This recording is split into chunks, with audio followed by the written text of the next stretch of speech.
Yep. And welcome to day 3. I have another present to open. Yay! It was another good reason to get up early. I'm on my way to second job, which is the recovery shop. It's an oppie. We'll see what adventures I can bring back and show you what treasures I find today at work. Anyway, I'm going to open this at the very end. I did some spinning yesterday, and this is what I've been spinning. This is another alpaca. It's another fleece I got from my friend Beverly a few years ago, in fact 2013, and this little beastie is called Misty. And I had her little fleece, just a little sample of her fleece around somewhere, but I left it on the kitchen table when I was having my muesli. And I've also started another Tunisian crocheted washcloth from the My Poppet site that I put a link in the first video. So if you want to go check out the first video, there's a link there for this pattern. And this time though, I'll put a link in to TL Yarn Crafts. There's a really good tutorial on how to make a really nice edge at the bottom. So doing a chain and picking up at the back of the loop. The other thing that is often quite tricky is making sure you pick up the same place along the edge. I usually go really well until nearly finished, and then I don't know, I sort of go sideways something. So anyway, I use a little trick of a removable stitch marker for that, and also how to make this edge a lot straighter. In the one I finished on Monday, the edge was just a little bit, the cast on edge is a little bit, not so much a cast on edge, it's the beginning row edge. It's just a little bit bigger than the nice tight edge of that. So I'll put a link to that video on how to do just the little tweaks of how to make your Tunisian crochet even prettier, and also how to cast off really nicely. And this is the yarn that I used. Got a couple of balls of this. It's a beautiful cotton, and I used this for the puku of the frog, which I still haven't got around to finishing off. I did other things, and I haven't done the Kitchener stitch either because I've been avoiding it. But I did realise that one project that I'm wearing a project right now actually, and this is called Paloma. It's a nice boxy sweater. I used, it uses a 4 and a 2 ply, but I used a 2 ply possum silk merino from Touch and a 2 ply kid silk haze from Rowan, held together. Now the kid silk haze is a colour that I've used before, and I can't remember what it's called. Majesty, I think that's what I think I used it in my Snow Forest, which I made last year, and the 2 ply possum silk merino is just a natural coloured blend of yarn, which is like a soft grey. So it's got this great little detail going down the arm all the way down here, and I decided to add it underneath as well. I did a little bit of tweaking of stitches. Can't remember what size I did. It's supposed to be big and boxy and quite comfy. It's perfect for this time of year when it's a little bit cooler in the mornings, and then it gets really hot in the afternoon. I think it's a beginner friendly knitting around sweater. You can easily follow the raglan sleeve increases, and it's a really good one to start for beginners, and it is a free pattern which I will link in the description. Really enjoyed making this, and this was one of the projects that I was madly knitting. I started 2 projects at the same time, water lilies and Paloma, and I was just trying to get these projects finished before it got too hot to knit because I just wanted to make them. Now so I've done my spinning, and so the other thing, and this is a little sponsored kind of announcement really. I'm here to enable.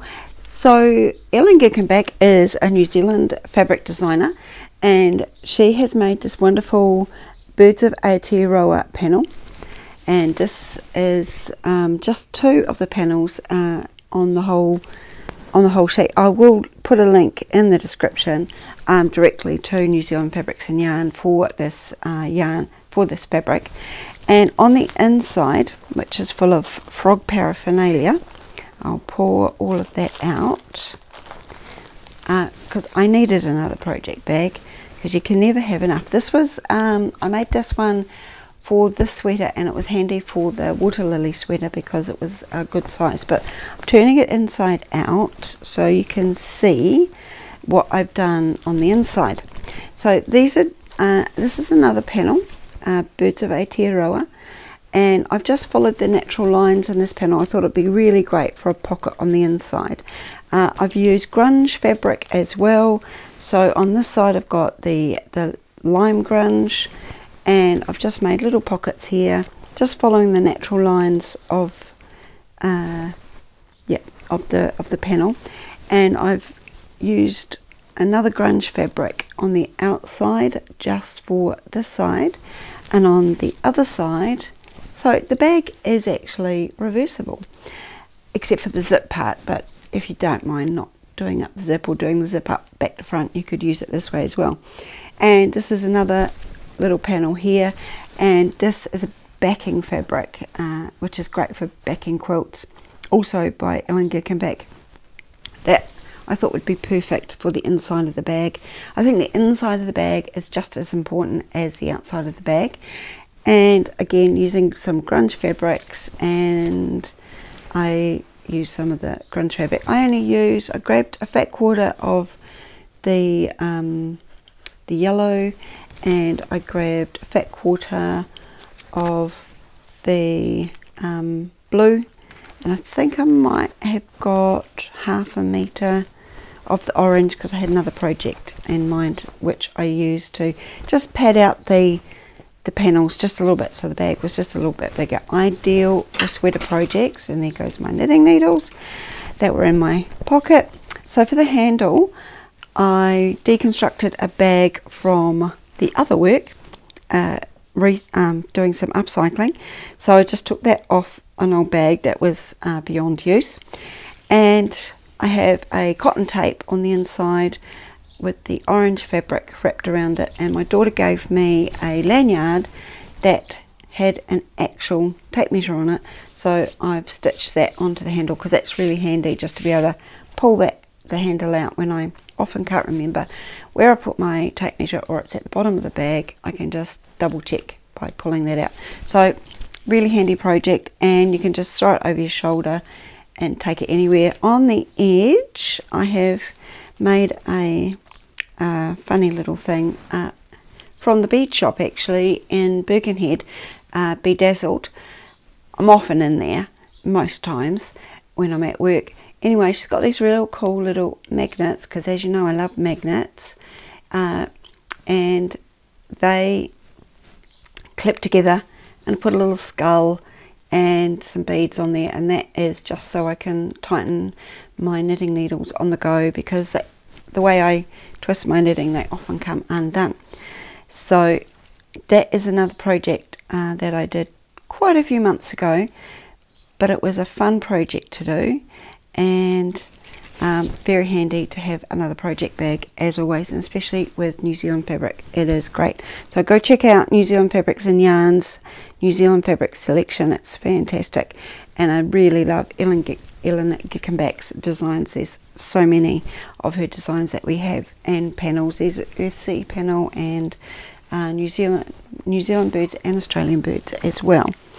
And now I think that might be all I've got to show you today. To open present number 3.